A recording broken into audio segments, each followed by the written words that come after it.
across the air, CKM building a radio lair. Another one is from another brand new baller and shot caller.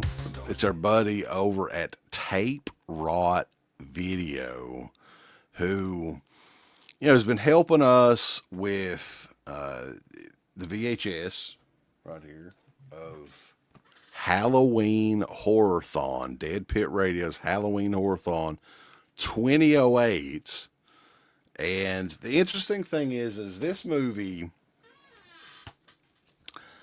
is a View Askew production, Uncle Bill, that doesn't involve Kevin Smith, really. I think he may have been a producer on it or something. But our buddy Harvey, who is in Richmond, actually, he's another creepy Kentuckian, if you will, requested Is that where he's this. at? Like, I had no idea. Yeah, because he is doing the official VHS release of A Better Place that is out now. You can go over to taperodhomevideo.com and pick it up. And I didn't know what this movie was. MVD, he's working with MVD and View Askew to do the VHS. So this was the Blu-ray edition that came out earlier this year, and he requested us take a look at A Better Place. I had no idea what this was, but this is a director's cut. Kevin Smith was the executive producer. He probably funded some of the movie, I'm guessing. Had you ever heard of this one before? It's from 1997. I had never heard of this before, no. And like, what's weird about that is I'm probably the most, up to date about Kevin Smith shit of anybody on the show or anything like that.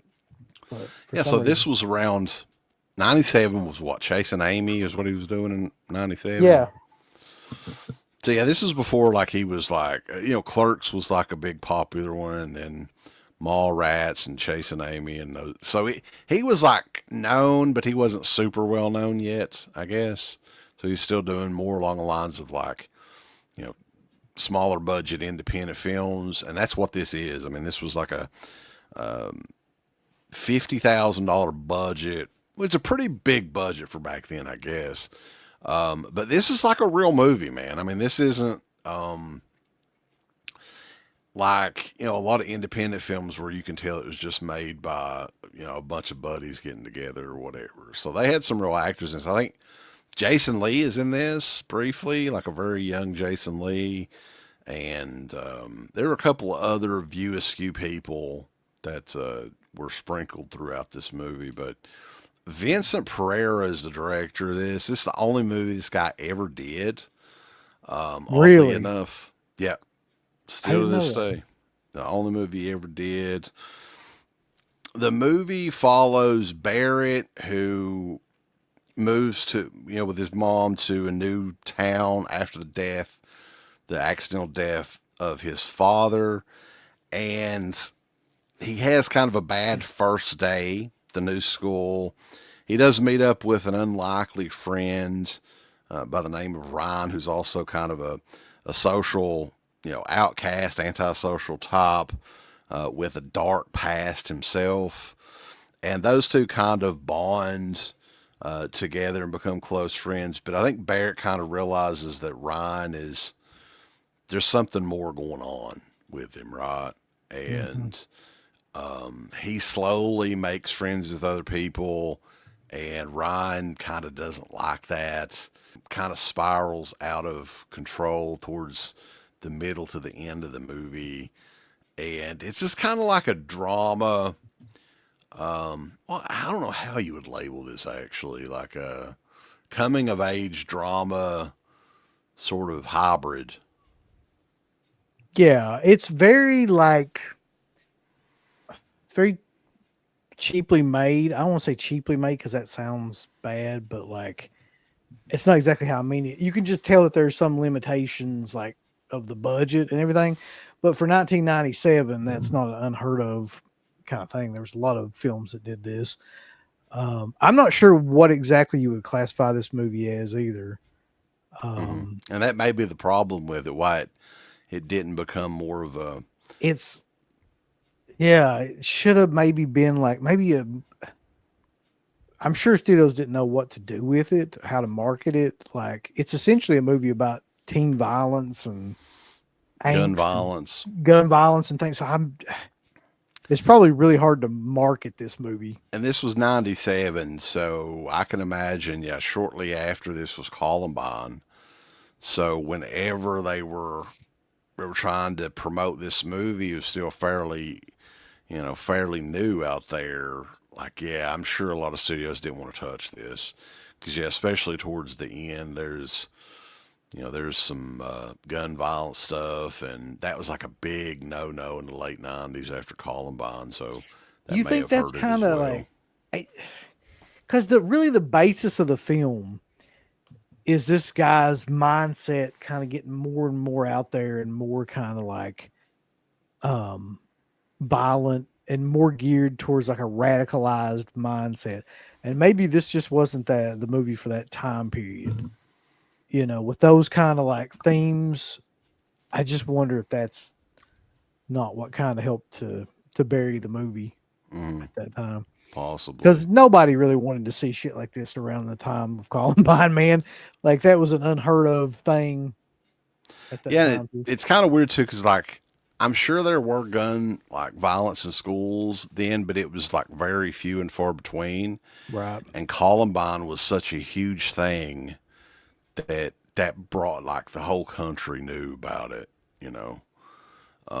So yeah, I mean Columbine probably killed this movie when that happened, because this is like, I mean, it's a drama involving these two characters, and one of them is sort of going off the rails. I thought the performance of Ryan, the actor's name is Eon Bailey, for a low budget like movie like this, an amazing performance from him. Just becoming pretty much unhinged character. And I had heard, there's some funny stories about this movie too. Like the the other actor in this movie that plays Barrett, I don't think he was ever in anything else. I think this is the only movie that he was ever in. The director, this is the only movie he ever directed, but I think he had like some smaller roles as an actor in Kevin Smith's some of his more well-known movies. So that's kind of fun too. But yeah, this is one man that I would have never ever seen otherwise, and I did enjoy this movie quite a bit. I mean, it's a different sort of low budget movie than we've ever seen, I think. Like a lot of the ones that we watch are more or less like low budget, like monster movies or Yeah. slashers or something like that. And this is like legit, like somebody could, a big name with a big budget could remake this and it could probably be like a cult hit for sure.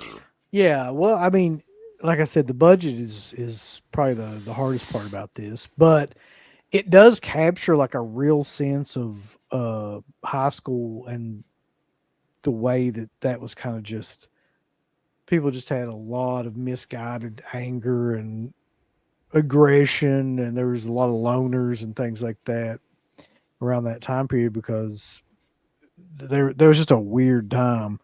So it does capture that kind of awkwardness fairly well. Yeah, there's some really good scenes in this, and the acting is really good for such a low budget movie. But yeah, MVD has this out. This is the director's cuts. Vincent Pereira's A Better Place, Smodcastle Cinema, and MVD brought this thing out. Great edition here. It's tons of special features on this. But we also did want to point out our buddy Harvey over at Tape Rod Home Video has the official VHS version of this out, which this sort of movie would play well as a VHS. That's what I was thinking. It would be perfect for that. Yeah. Yeah. So, taperodhomevideo.com, you can get that over there. You can get the Dead Pit VHS tape, the 2008 Horror-thon on Halloween. And those guys do a fantastic job on those tapes and stuff. They take their time. They're the professional. They got like the capsule cases like Anchor Bay had back in the day. It was really cool. But yeah, this is an interesting movie, definitely, and one that I think I would highly recommend people to check it out. I enjoyed it. I don't want to say I had fun with it, but it was an enjoyable watch. Yeah, it's not really a movie that I think you're supposed to have fun with per se, but like I did. It is definitely interesting and intriguing film, and people should check it out. So yeah, I guess that is it for the review. We appreciate everybody tuning in. Be sure to go to the taperothomevideo.com and pick out some stuff, and we will catch you guys next time over at .com. A big thanks goes out to our supporters over at DEADPIT on Patreon.com. You can get hours upon hours of great content, right, Uncle Bill? There's so many hours of content. We've got reviews, we've got songs, we've got live streams, we've got exclusive streams, we've got non-exclusive streams, we've got streams with all kinds of celebrities and all kinds of different old shows from the past podcast, the initial incarnation of the show. All of that can be yours. DEADPIT on Patreon.com. Show us a little bit of love. Give us some money, because we definitely deserve it. That Patreon page is so killer that you'll rub your bird to it on a nightly basis. It's that good. You won't be able to contain yourself. You'll have to jerk your bird out and go crazy. I mean, that's how much content that we have. So much content that it's massive, and it will massively smack you in the face. You'll play with your bird so much, pretty soon you'll be looking around for somebody else's bird to play with. Hey everybody, it's your favorite Filipino bitch, Miss Slatko Fudd, telling you about shop.deadpit.com. Simply the best horror shirts. On TeePublic, there are others, but they all suck. And it's the best goddamn deal on horror shirts you will ever see. New shirts, old shirts, all the in-between shirts. God damn it, fools, go over to shop.deadpit.com. You ain't down with that. You can go to fucking hell.